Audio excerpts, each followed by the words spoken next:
الحمد لله الذي جعل الشمس والقمر بحسبان والنجم والشجر يسجدان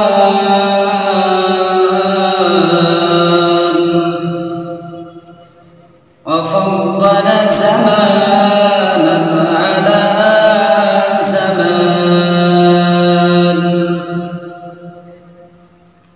وإنسانا على إنسان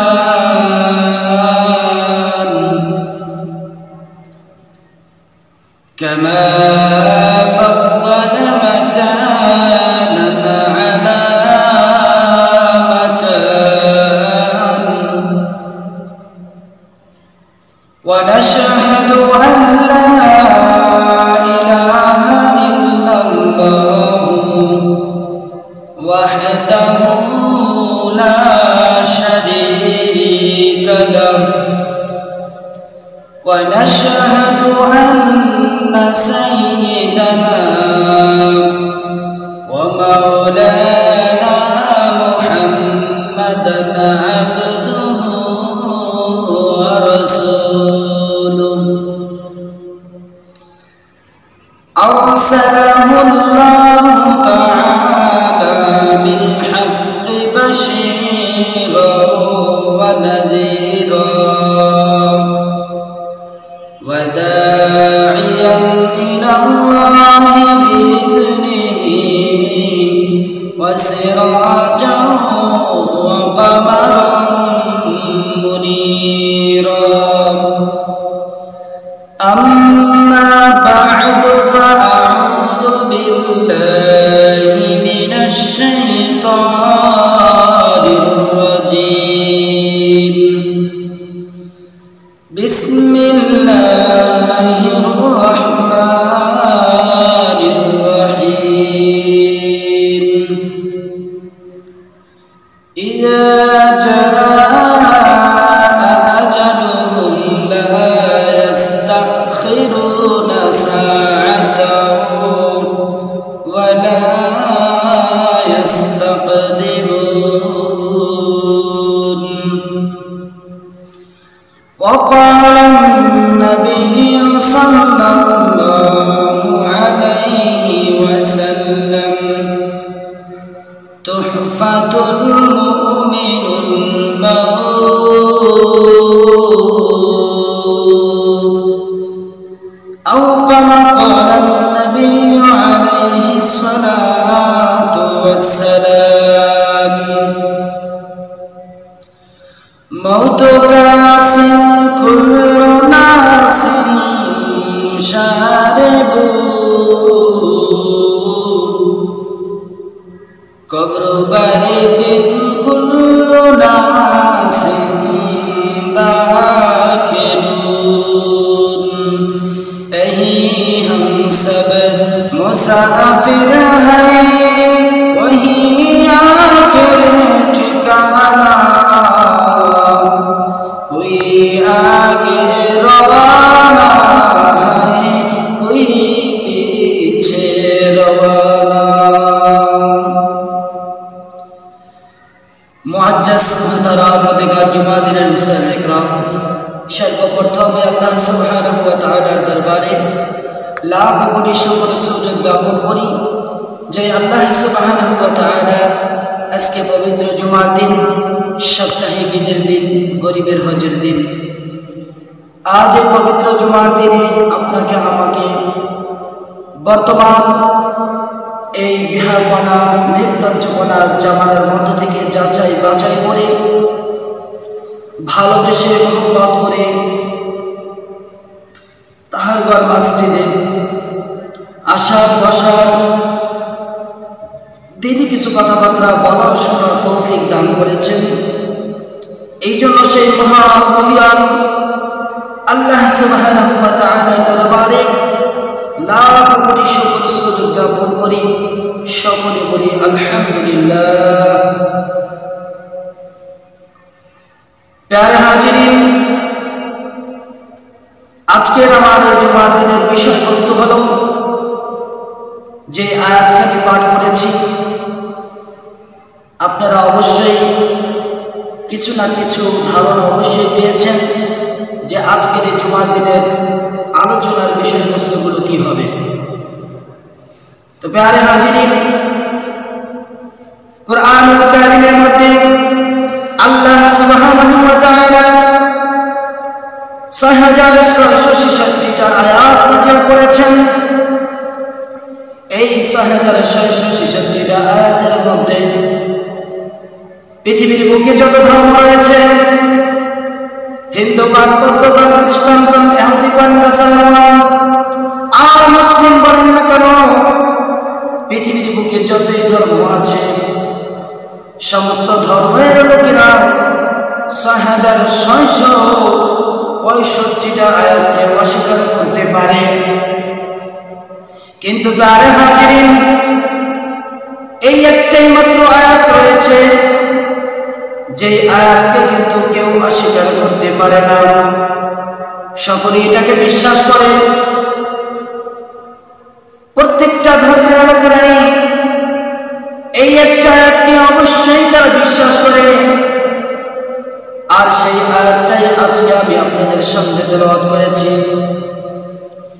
সম্মানিত হাজিরিন, আল্লাহ সুবহানাহু ওয়া তাআলা কুরআনুল কারীমের ভিতরে ইরশাদ করেছেন, ইযা জাআ আজালুহুম লা ইস্তাখিরুনা সাআতান ওয়া লা ইস্তাকদিমুন।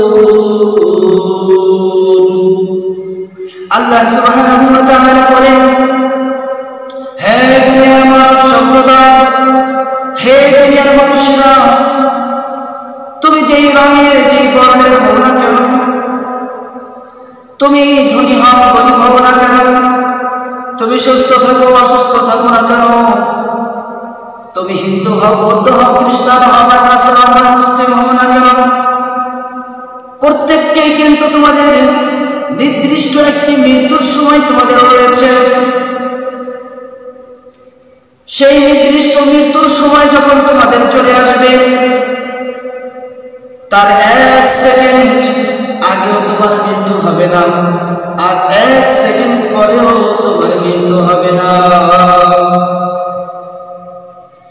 সম্মানিত হাজিরিন, আল্লাহ সুবহানাহু ওয়া তাআলা এই আয়াতের মধ্যে আপনাকে আমাকে একটা জিনিসের প্রতি ইঙ্গিত দিয়ে দিয়েছেন। আপনাকে আমাকে জানতে হবে, আপনাকে আমাকে বুঝতে হবে, দুনিয়ার জিন্দেগি ক্ষণস্থায়ী, দুনিয়ার জিন্দেগি চিরস্থায়ী না। চিল্লায় বল ঠিক কিনা? দুনিয়ার জিন্দেগি কিন্তু চিরস্থায়ী না।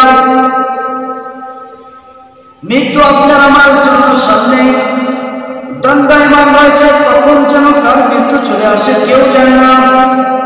কেউ আজ পর্যন্ত বলতে পারে নাই যে কখন তার মৃত্যু হবে। কোন দুনিয়ার ব্যক্তিও জানে না যে তার কখন মৃত্যু হবে। সম্মানিত হাজিরিন, এই জন্য আল্লাহ রাব্বুল আলামিন কোরআনে কারীমের অন্য একটি আয়াতের ভিতরে বলেছেন, কুল্লু নাফসিন যায়িকাতুল মাউত সুম্মা ইলাইনা তুরজাউন। হে দুনিয়ার মানুষ, সাবধান হয়ে যাও, সতর্ক হয়ে যাও, কারণ তোমার ভিতরে যে একটা প্রাণ রয়েছে, অনুরূপভাবে যত প্রাণী রয়েছে তাদের ভিতরে প্রাণ আছে, রূহ আছে, সকলের কিন্তু মৃত্যুর স্বাদ আস্বাদন করতে হবে। আজকে কিসের জন্য ধন সম্পত্তির বড়াই দেখাও? আজকে কিসের জন্য টাকা পয়সার বড়াই দেখাও? আজকে কিসের জন্য সম্পাদনে ছেলে সন্তানের গর্ব করো? বাড়ি গাড়ি অট্টালিকা মিল ফ্যাক্টরির কেন তুমি বড়াই করো? তোমার কি একটু গ্যারান্টি বাড়ি লাগে না? তোমার কি একটু ভাবনা চিন্তায় কি তুমি একটু করো না? তুমি একজন মরণশীল ব্যক্তি, তোমার একদিন মৃত্যু হবে, তাহলে তুমি কেন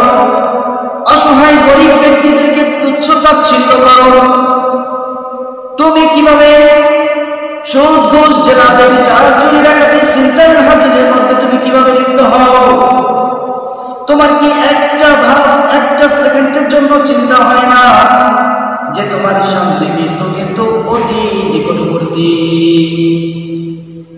সম্মানিত হাজিরিন, আল্লাহ সুবহানাহু ওয়া তাআলা এই হুকুমটা যদি আপনি আমি সবসময়ের জন্য মাথায় রাখি, যদি আপনি আমি এই হুকুমটাকে নিয়ে যদি একটু চিন্তা ফিকির করি, তাহলে আপনার আমার দ্বারা কিন্তু কখনোই কোনো অশ্লীল গুনাহের কাজ করা সম্ভব হবে না। সম্মানিত হাজিরিন, আজকে দুনিয়ার বুকে দেখেন কত ধনাঢ্য ব্যক্তি ছিল, কত ধনী, কত বড়লোক ব্যক্তি ছিল, অঢেল সম্পদের মালিক, অঢেল টাকা পয়সার মালিক, গাড়ি বাড়ির মালিক ছিল। তারা কিন্তু এই দুনিয়ায় কোন ব্যক্তি চিরস্থায়ী থাকতে পারে নাই, কোন ব্যক্তি কিন্তু টিকে নাই। মুসা আলাইহিস সালাম কারণকে একবার একটা কথা বলেছিলেন, সম্পর্কে কারণ ছিল মুসা আলাইহিস সালামের চাচা। কারণকে ডেকে বলেছিলেন, গোলিস্তা কিতাবের ভিতরে শেখ সাদী রাহমাতুল্লাহ আলাইহি বলেন, মুসা আলাইহিস সালাম কারণটা নসিহত কর, নাশাবিদি। মুসা আলাইহিস সালাম কারণটা নসিহত কর, আহসিন কামা আহসানাল্লাহু ইলাইক, নাশাবিদি আকিবাতাশ শানিদি। প্যারে হাজিরিন, মুসা আলাইহিস সালাম যখন কারণকে নসিহত করেছিলেন, হে আমার চাচাজান কারণ, তোমার যে আল্লাহ পাক রব্বুল আলামিন তোমাকে যে সম্পদ দান করেছে, তোমাকে যে এই সম্পদগুলো আল্লাহ পাক রব্বুল আলামিন দান করেছে, তুমি সেই সম্পদগুলো আল্লাহর রাস্তায় ব্যয় করো, সেখান থেকে তুমি যাকাত দাও, গরীব এতিম মিসকিনদেরকে তুমি দান করো। নাশাহিদি, ওই কারণ মুসা আলাইহিস সালামের কথাকে অমান্য করলো, স্বীকার করলো না, সেটা মানলো না। আকিবাতাশ শানিদি, তার পরিসমাপ্তি কি হয়েছে আপনি আমি সবাই জানি। এই মুসা আলাইহিস সালাম যখন কারণকে কথা বলেছিল, কারণ এই কথাকে অমান্য করলো, অস্বীকার করলো, সে তার ওই সম্পদের মধ্য থেকে যাকাত দিল না, গরীব এতিম মিসকিনদেরকে দান করলো না। এরপরে আল্লাহ রাব্বুল আলামিন মুসার এই কথা অনুযায়ী যখন কারণ না চলল, তখন কারণের সমস্ত সম্পদগুলো কিন্তু জমিনে গ্রাস করে নিয়ে যাওয়া হয়েছে। শুধু কারণের সম্পদ নয়, কারণকেও জমিনের ভিতরে গ্রাস করে নেওয়া হয়েছে। আল্লাহ পাক রব্বুল আলামিন তাকে সম্পদ সহ দুনিয়ার বুকে দাঁড়াই দিয়েছেন। হে দুনিয়ার মানুষ, সম্মানিত হাজিরিন, একটা বার কি আপনি আমি চিন্তা করেছি, কারণের মতন এত ধনাঢ্য ব্যক্তি দুনিয়ার বুকে টিকতে পারে নাই। মুসা আলাইহিস সালাম আল্লাহর একজন প্যারা হাবিব ছিলেন, একজন পয়গম্বর ছিলেন, তিনি দুনিয়ার বুকে থাকতে পারেন নাই। সুলাইমান আলাইহিস সালাম পৃথিবীর বাদশা ছিলেন, তিনিও দুনিয়ার বুকে থাকতে পারেন নাই। শেষ পর্যন্ত আমাদের আখির জামানার নবী সাইয়্যিদুল মুরসালিন, খাতামুন নবিয়্যিন, আশরাফুল আম্বিয়া হযরত মুহাম্মদ মুস্তাফা সাল্লাল্লাহু আলাইহি ওয়াসাল্লাম আল্লাহর এত প্রিয় একজন বান্দা, আল্লাহর প্রিয় দোস্ত ছিলেন, তিনিও কিন্তু দুনিয়ার বুকে থাকতে পারে নাই রে প্যারে হাজিরিন। সুতরাং আপনি আমি দুনিয়ার বুকে থাকতে পারবো না, তাহলে এত গর্ব কিসের, এত অহংকার কিসের, এত তাকাব্বুর কিসের, এত হিংসার নির্দেশ কিভাবে আপনার আমার মধ্যে সৃষ্টি হয়? এই জন্যই তো আল্লাহ রাব্বুল আলামিন বলেছেন, দুনিয়ার মানুষ তোমরা সবাই মরণশীল, তোমাদের মৃত্যুর স্বাদ কিন্তু আস্বাদন করতেই হবে। তুমি যে প্রান্তরে যাও, পৃথিবীর যে প্রান্তরে যাও না কেন, তুমি যেখানেই থাকো না কেন, তোমাকে মৃত্যুর স্বাদ কিন্তু আস্বাদন করতে হবে। সম্মানিত হাজিরিন, আমি একটি হাদিস আপনাদের সামনে পাঠ করেছি, তুহফাতুল মুমিনুল মাউত। রাসূল কারীম সাল্লাল্লাহু আলাইহি ওয়াসাল্লাম বলেন, মৃত্যু হবে, এটা ঠিক, সকলের মৃত্যুর স্বাদ আস্বাদন করতে হবে, কিন্তু এই মৃত্যুটা দুইটা শ্রেণীতে বিভক্ত হবে। কয়টা শ্রেণীতে? দুইটা ভাগে বিভক্ত হবে, দুইটা শ্রেণীতে বিভক্ত হবে। এই মৃত্যু দুইটা শ্রেণীতে বিভক্ত হবে কিভাবে? একটা হলো মুমিনের মৃত্যু, আর এক নম্বরটা হলো কাফেরের মৃত্যু, বদ্দিন নাফরমানের মৃত্যু। তাহলে মৃত্যু দুই শ্রেণীতে বিভক্ত হবে। যারা বদ্দিন হবে তারা হাজিরিন, নাফরমান হয়ে যদি আপনি আমি কবরের দিকে রওনা দেই, তাহলে কিন্তু কবরে যে কঠিন শাস্তি, কবরে যে কঠিন শাস্তি রয়েছে, এটার থেকে আপনি আমি কেউ রক্ষা পাবো না। বলা হয়েছে নাফরমান ব্যক্তির এক শ্রেণীতে এসেছে, নাফরমান ব্যক্তি যে হবে, গুনাহগার ব্যক্তি যে হবে, তার মৃত্যুর সময় এমন ভয়ঙ্কর কিছু ফেরেশতা তার নিকট এসে উপস্থিত হয়ে যায়, যাদের চেহারা দেখে মৃত্যু ব্যক্তি যে মৃত্যুবরণ করতেছে ওই মৃত্যু সজ্জায় ব্যক্তি এমন ভাবে চিৎকার মারে তার কলিজা ফেটে যায়, এমনকি তার প্রস্রাব পায়খানা বের হয়ে যায়, এমন চিৎকার মারে ওই ফেরেশতাদেরকে দেখে। এত ভয়ঙ্কর কিছু সুরাতধারী ফেরেশতা তখন আসবে, এসে যখন এই নাফরমান ব্যক্তির পাশে বসে, নাফরমান ব্যক্তি চিৎকার মেরে ছটফট করতে থাকে, ছটফট করতে থাকে, আর চিৎকার মারতে থাকে, কে কোথায় আছো, তোমরা আসো, আমাকে রক্ষা করো, আমাকে বাঁচাও। এরকম চিৎকার মারতে থাকে, ছটফট করতে থাকে। ওই আযাবের ফেরেশতারা, ওই ভয়ঙ্কর সুরতের ফেরেশতা আর কথা না শুনে জোর করে তার বুকের উপরে এমন জোরে আঘাত করে, যে আঘাতে তার কলিজা ফেটে চূর্ণ বিচূর্ণ হয়ে যায়, তার বুকের ছাতি ফেটে চিৎকারের চোখে পানির পিপাসা পানি পানি করতে থাকে। কোনো কথা শুনে না মালাকুল মউত, সাথে সাথে তার বুকের ভিতরে চাপ মেরে রূহটা ছটফট করতে থাকে, বের হইতে চায় না, একবার এদিক সেদিক ঘোরাফেরা করতে থাকে শরীরের মধ্যে। মালাকুল মউত জোর করে হাত ঢুকিয়ে রূহটাকে তালাশ করতে থাকে, কপ করে ধরে ওই রূহটাকে এত যন্ত্রণা দিয়ে এরপরে রূহটাকে নিয়ে আসমানের দিকে রওনা দেয়। কিন্তু ওই রূহটা এমন দুর্গন্ধযুক্ত হয়ে পড়ে, নাফরমান গুনাহ করার কারণে তার রূহতে দুর্গন্ধ সৃষ্টি হয়ে যায়। মালাকুল মউত ওই রূহকে আর দুর্গন্ধকে সহ্য করতে পারে না, যার কারণে সালাম চটের মধ্যে পেঁচায়া এরপরে ওই রূহটাকে কিছুক্ষণ ওঠার পরে ওইখান থেকে জমিনে এমন ভাবে নিক্ষেপ করে যে সেটা যে সিজ্জিন নামক স্থানে রূহটা পড়ে যায়। শুধু তাই নয়, প্যারে হাজিরিন, যখন এই নাফরমান ব্যক্তিকে রূহটা নিয়ে যাওয়ার পরে এখন যখন সে মৃত্যু ব্যক্তি হয়ে গেল, তাকে গোসল দেওয়া হলো, এবারে দাফনের জন্য যখন কবরে নেওয়া হয়, কবরের ভিতরে রাখা হলো। যখন দাফনকারী ব্যক্তিগণ যখন ওখান থেকে সরে গেল, সাথে সাথে দুইজন আযাবের ফেরেশতা এসে উপস্থিত হয়ে যায়। মুনকার নাকির ফেরেশতা আসে, সওয়াল জবাব করতে থাকে। যখন ওই নাফরমান ব্যক্তি যে কাজের ভিতরে লিপ্ত ছিল, মুনকার নাকির প্রশ্ন করেন, মান রব্বুকা ওয়া মান দীনুকা ওয়া মান নাবিয়্যুকা। তিনটা প্রশ্ন করবে কবরের ভিতরে। প্রশ্ন করার সাথে সাথে ওই ব্যক্তি বলবে, লা আদরি লা আদরি, আমি জানি না, আমি কিছুই জানি না, আমি কিছুই বলতে পারতেছি না, আমি কিছুই জানি না। সাথে সাথে আযাবের ফেরেশতা এসে উপস্থিত হয়ে যাবে, বড় বড় কম্বল নিয়ে, বড় বড় হাতুড়ি নিয়ে এসে উপস্থিত হয়ে যাবে। আজকে দুনিয়ার বুকে তোমরা গর্ব করেছো, অহংকার করেছো, তাকাব্বুর করেছো,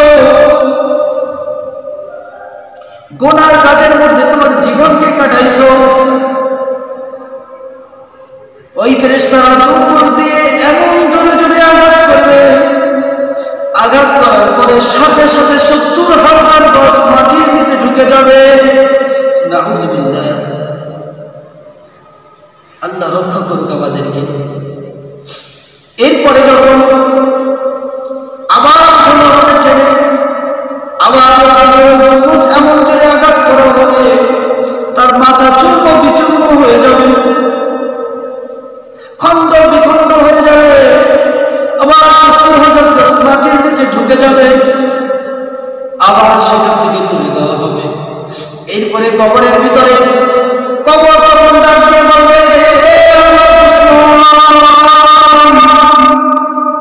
তুমি দুনিয়ার বুকে চলেছো, আমার উপরে ঘর বানিয়ে রয়েছো, আমার জমিন আমি জমিন, আমার উপরে তুমি আঘাত করেছো, আমি তোমাকে কোনো কিছুই বলি নাই, আমার উপর দিয়ে চলার সময় তুমি অহংকার করে চলেছো, মানুষকে তুচ্ছ তাচ্ছিল্য করেছো, কিন্তু আমি তোমাকে কোনো ধরনের কোনো কথা বলি নাই। আজকে আমি অপেক্ষায় ছিলাম তুমি কখন আমার ভিতরে আসো, সেদিন আমি দেখাবো আমি কবর কত বড় ভয়ানক, কত বড় ভয়ানক। প্যারে হাজিরিন, কবর তখন এমন জোরে চাপ মারবে, দুপাশের মাটি এমন ভাবে আস্তে আস্তে মিশে যাবে, এমন ভাবে জোরে চাপ দিবে এক পাঁজরের হাড্ডিগুলো অপর পাঁজরের মধ্যে ঢুকে যাবে। যেমন আমরা হাতের তালুগুলো দেখতে পারি, এই আঙ্গুলগুলো 10টা আঙ্গুলের দিকে তাকান, 2টা পাঁজর, যখন চাপ দিবে কবর আস্তে আস্তে এইভাবে একটা পাঁজরের মধ্যে আর একটা পাঁজর এভাবে ঢুকে যাবে, চিৎকার করবে, কিন্তু তার চিৎকারের আওয়াজ কেউ শুনবে না। কবর বলবে, কেমন লাগে দেখো, তুমি দুনিয়ার বুকে নাফরমানি করেছো আল্লাহ, আমি জমিন আমার উপর দিয়ে চলাফেরা করেছো, আমাকে আঘাত করেছো, ঘর বানিয়েছো, কিন্তু তুমি আল্লাহর গোলামি করো নাই রে বান্দা। আজকে দেখো তোমার মজা কেমন। প্যারে হাজিরিন, পক্ষান্তরে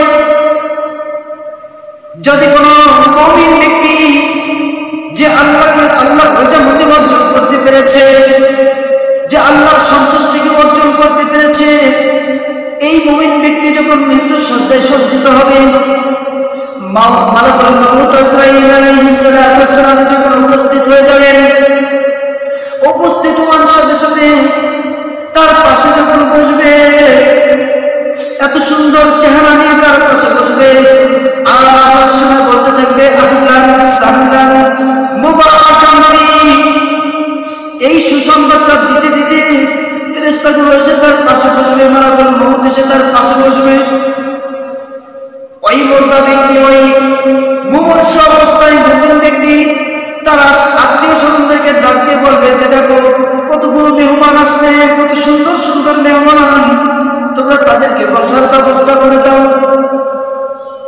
ফেরেশতা মালাকুল মউতের পাশে বসে আস্তে করে তার বুকের উপরে হাত দিয়ে বলবেন, ও আল্লাহর গোলাম, তোমার কোনো চিন্তা নাই, তোমার কোনো পেরেশানি নাই, তোমার কোনো ভয় নাই, আমি মালাকুল মউত আল্লাহর গোলাম, তুমি আল্লাহর গোলাম, তুমি আল্লাহর দাসত্ব কায়েম করেছো, তুমি আল্লাহর দাসত্ব পালন করেছো, সুতরাং তোমাকে কোনো ধরনের যন্ত্রণা দেওয়া হবে না। আল্লাহ পাক তোমার জন্য জান্নাতের সুসংবাদ দিয়ে দিয়েছে। তখন দেখবেন মুমিন ব্যক্তি মৃত্যুর সময় তার জবান থেকে, তার ঠোঁট থেকে মুস্কি হাসি বের হয়, সে হাসি দিতে থেকে চোখ দিয়ে 2 ফোঁটা পানি ছেড়ে দেয়। মালাকুল মউত শুধু হাত বুলিয়ে দিয়ে তার মুখটা নিয়ে চলে যায়। মুমিন ব্যক্তির মৃত্যু হয়, ছোট বাচ্চা যখন মায়ের কোলে থাকে, এই মায়ের কোলে অবস্থায় যেমন ছোট বাচ্চা দুধ খেতে খেতে যেমন ঘুমিয়ে পড়ে, ঠিক তাদেরও মুমিন ব্যক্তিও আস্তে করে নিরিবিলি ঘুমিয়ে যাবে। প্যারে হাজিরিন, যখন মুমিন ব্যক্তিকে দাফন কাফন সেরে যখন কবরের ভিতরে দাফন করা হয়ে গেল, যখন সমস্ত মানুষগুলো চলে যায়, মুনকার নাকির ফেরেশতা এসে উপস্থিত হয়ে যায়। মুনকার নাকির ফেরেশতা আসার পরে সওয়াল জবাব করে, রব্বুকা। মুমিন ব্যক্তি বলে, রব্বি আল্লাহ। সুবহানাল্লাহ, সুবহানাল্লাহ। আমার রব আল্লাহ, আমার রব আল্লাহ। পক্ষান্তরে প্রশ্ন করে, আমার দ্বীন, তোমার ধর্ম কি ছিল? মুমিন ব্যক্তি বলে, দ্বীনুল ইসলাম, আমার ধর্ম হলো ইসলাম। আল্লাহ পাক রব্বুল আলামিন এই তিনটে প্রশ্ন যখন মুনকার নাকির করে ফেলবেন, আল্লাহ পাক বলবেন, ও ফেরেশতারা, আর কি প্রশ্ন তোমরা করবো আমার বান্দা? আমার বান্দার উপরে আমি খুশি, আমার বান্দা আমার উপরে খুশি, সুতরাং তোমাদের কোনো প্রশ্ন দরকার নেই, আমার বান্দাকে আমি জান্নাত দিয়ে দিলাম। সুবহানাল্লাহ। প্যারে হাজিরিন, কবর প্রশস্ত হয়ে যায়। কবরের ভিতরে জান্নাতের থেকে রেশমি কাপড়ের বিছানা বিছিয়ে দেওয়া হয়, জান্নাতের থেকে খিড়কিয়া খুলিয়ে দেওয়া হয়, জান্নাতের নাজরা মাত্র তার কবরে পৌঁছাইতে থাকে। সিল্লাল্লাহু সুবহানাল্লাহ, আল্লাহু আকবার। তাহলে আজকে বড়াই আমি করতেছি দুনিয়ায়, কিন্তু সব মানুষ মরণশীল, কোনো ব্যক্তি কিন্তু দুনিয়ায় থাকতে পারবে না, আর থাকতে পারেও না, থাকতে পারবে না। সুতরাং আপনাকে আমাকে যেহেতু যেতে হবে, তো এই দুনিয়া মিছে মায়া, এই মোহমায়ায় দুনিয়ার পড়িয়া আপনি আমি নিজের আখিরাতের জগৎকে কেন ধ্বংস করতেছে? দুনিয়ার চাকচিক্যর পিছনে যদি পড়ে যায়, তাহলে আখিরাত একেবারে বরবাদ হয়ে যাবে। শেখ সাদী রহমাতুল্লাহ আলাইহি বলেন, জাতিসাপ কালো কালবক্ষুসাপ যেটা আছে, এই কেটো জাতিসাপ দেখতে খুবই চমৎকার দেখা যায়, তার কালো রংটা অনেক চমৎকার, মাথায় একটা ফুল থাকে হলুদ রঙের, দেখতে খুবই চমৎকার লাগে, সুন্দর লাগে। এখন এই সৌন্দর্যময় কেটো জাতিসাপ যদি দেখি, আর যদি সেটাকে সুন্দর দেখে বলে ধরতে যায়, তাহলে আপনার আমার জন্য যেমন মৃত্যু অনিবার্য। কারণ ওই কালো কেটো জাতিসাপ আপনাকে আমাকে সবল মারবে, তার বিশেষ প্রতিক্রিয়ায় কিন্তু আপনি আমি মরেও যেতে পারি।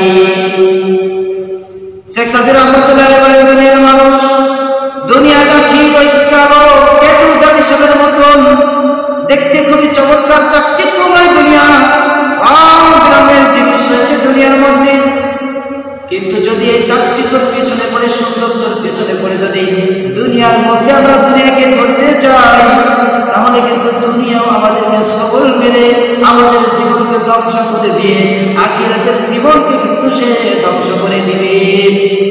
জান্নাত পাওয়ার থেকে কিন্তু সে আমাদেরকে বিচ্যুত করে দেবে, সরিয়ে দেবে। এই জন্য দুনিয়ার মোহমায়া, দুনিয়ার লোভলালসা, দুনিয়ার সম্পদের পিছনে পড়ে এই সব কিছু যদি করি, তাহলে আপনার আমার জন্য কিন্তু আখিরাত ধ্বংস হয়ে যাবে। সম্মানিত হাজিরিন, দুনিয়ার সম্পদাদি আজকে আপনি আমি বড়াই করি, দুনিয়ার সন্তান নিয়ে বড়াই করি, দুনিয়ার গাড়ি বাড়ি অট্টালিকা নিয়ে বড়াই করি, জমি জমা নিয়ে বড়াই করি। আচ্ছা, আপনাদের কাছে একটা প্রশ্ন, আজ পর্যন্ত দেখেছেন যে কোনো ব্যক্তি মৃত্যুবরণ করার পরে তার সম্পদের মধ্য থেকে তাকে 5 কোটি টাকা তাকে দিয়ে দেওয়া হয়েছে কবরের মধ্যে, অথবা তার একটা গাড়ি তার সাথে কবরের ভিতরে দেওয়া হয়েছে? এগুলো বড় জিনিস বাদ দেন, ছোট থেকে ছোট জিনিস, একটা বিছনা থেকে বিছিয়ে দিয়েছে, একটা বালিশ দিচ্ছে, দিছে না? আজ পর্যন্ত দেয় না। তাহলে কিসের গড়াই, কিসের এত অহংকার, কিসের এত হিংসা বিদ্বেষ? বুঝে আসে না। এত বড়াই করে কি হবে? যদি কোনো কিছু আপনার আমার সাথে না যায়, তাহলে কিসের এত বড়াই, কিসের এত অহংকার? আজ মরিলে কাল হবে 2 দিন, কবরের সঙ্গে নিবা কি, খাঁটি আমল নেকের আমল কামাই করছনি তুমি, খাঁটি আমল নেকের আমল কামাই করছনি। আজকে মরলে কালকে 2 দিন হয়ে যাবে, কবরে আপনার আমার সাথে শুধু নেকের আমলগুলো যাবে, বদ আমলগুলো যাবে। যদি নেক আমল করে যায় আপনি আমার জন্য সুসংবাদ থাকবে, আর যদি বদ আমল করি তাহলে জাহান্নাম থেকে নিস্তার নেই। প্যারে হাজিরিন, আজকে ধন সম্পদের বড়াই করে যদি আপনি আমি আল্লাহর হুকুম থেকে বিচ্যুত হয়ে যায়, সরে যায়। আজকে দেখেন তো দুনিয়ার বুকে হাদিসের ভিতরে এসেছে রাসূল করিম সাল্লাল্লাহু আলাইহি ওয়াসাল্লাম বলেন, কালকে আমাদের ময়দানে, হাসরের ময়দানে যখন কিছু মানুষ এমন থাকবে যাদেরকে আল্লাহ পাক রব্বুল আলামিন হুকুম করে দিবেন তোমার একটা নেকি কম আছে, এই একটা নেকি যদি তুমি অর্জন করতে পারো, আনতে পারো, তাহলে তোমাকে জান্নাত দিব, নচেত তোমার স্থান হবে জাহান্নাম। ওই ব্যক্তি তখন ছটফট করতে থাকবে, দৌড়িতে থাকবে, এদিক সেদিকে দৌড়িতে থাকবে। প্রথমে দেখবে তার স্ত্রীকে দেখতেছে, স্ত্রীর কাছে দৌড়ে যাবে, আমার স্ত্রী, দুনিয়ার বুকে সব থেকে তুমি আমার জীবন সঙ্গিনী ছিলে, তুমি আমার সাথে জীবন কাটিয়েছ, আজকে দেখো আমার একটা নেকি কম পড়েছে, তুমি আমাকে একটা নেকি যদি দিতাম আমি জান্নাতে যেতে পারতাম। স্ত্রী ডাক দিয়ে বলবে, কে আপনি? আপনাকে তো চিনি না। হাসরের ময়দানে স্ত্রী তখন অস্বীকার করবে, বলবে আমার তো দুনিয়ার বুকে বিবাহই হয়নি, তাহলে আপনি স্বামীর কিসে? দৌড়ে সে তার সন্তানের কাছে যাবে, এই আমার আদরের সন্তান, দুনিয়ার বুকে তোমাকে খাওয়ানোর জন্য, তোমাকে পড়ানোর জন্য আমি দুনিয়ার সমস্ত টাকা পয়সা ইনকাম করেছি, আমি আল্লাহর দাসত্ব করতে পারি নাই, আমার একটা নেকি কম পড়ে গেছে, আমাকে একটা নেকি দাও। সন্তান তখন ডাক দিয়ে বলবে, কে আপনি? আপনাকে চিনি না, আমার তো দুনিয়ার বুকে কোনো বাবা ছিল না। ওই হাসরের কঠিন দিনে এমন পরিস্থিতিতে আপনার আমার কি অবস্থা হইবে একটু যদি চিন্তা করি বাবা, তাহলে দুনিয়ার বুকে কোনো হিংসা বিদ্বেষ ভাবনিক আপনার আমার মধ্যে আসতে পারে না। ছেলে অস্বীকার করবে, মায়ের কাছে যাবে, মা অস্বীকার করবে, বাবার কাছে যাবে, বাবা অস্বীকার করবে। তাহলে এত সন্তানের পরে এত ধন সম্পত্তির বড়াই এত করে কি লাভ হবে? এই জন্য সম্পদ অর্জন করা যাবে না এটা বলা হয় নাই। আপনি হালাল পথে ব্যবসা বাণিজ্য করেন, আল্লাহ পাক রব্বুল আলামিন কোরআনে কারীমের ভিতরে ইরশাদ করেছেন, কুজিয়াতিস সালাতু ফান্তাশিরু ফিল আরদ। আল্লাহ জাল্লা শাআনুহু বলেন, দুনিয়ার মানুষ যখন তোমরা আমার ইবাদত থেকে ফারিগ হয়ে যাবে, তখন তোমরা দুনিয়ার বুকে হালাল রিজিক উপার্জনের জন্য ছড়িয়ে পড়ো। তাহলে আল্লাহ পাক তো নিষেধ করেন না। এই জন্য আল্লাহ জাল্লা শাআনুহু ইবাদত শেষ, ইবাদত আগে, শেষে আপনার দুনিয়ার কাজ। কিন্তু আজকে আপনি আমি কিছু মানুষ রয়েছে দুনিয়ার বুকে শুধু মুসলমান নামধারী, আপনার আমার ইবাদতের, আল্লাহর নামাজ কালাম, আল্লাহর হুকুম পালনের কোনো কথা নেই, কোনো কিছু আপনার আমার মধ্যে নেই। আপনার আমার কি মৃত্যুর কথা একটু মনে পড়ে না? এই জন্য আজকের থেকে ইনশাআল্লাহ আল্লাহ জাল্লা শাআনুহু কোরআনে কারীমের একটি আয়াত বলেছেন, লা তাকনাতু মির রাহমাতিল্লাহ। হে আমার বান্দারা, গুনাহ করেছো, অপরাধ করেছো, অপরাধের সীমা শেষ করে গেছো, নো চিন্তা, নো টেনশন, তুমি আসো আমার কদমে, তুমি সিজদা দাও, আমার কাছে কেঁদে একবার তওবা করো, আমি তোমাকে মাফ করে দেব, আমি তোমাকে মাফ করে দেব। সুতরাং প্রিয় হাজিরিন,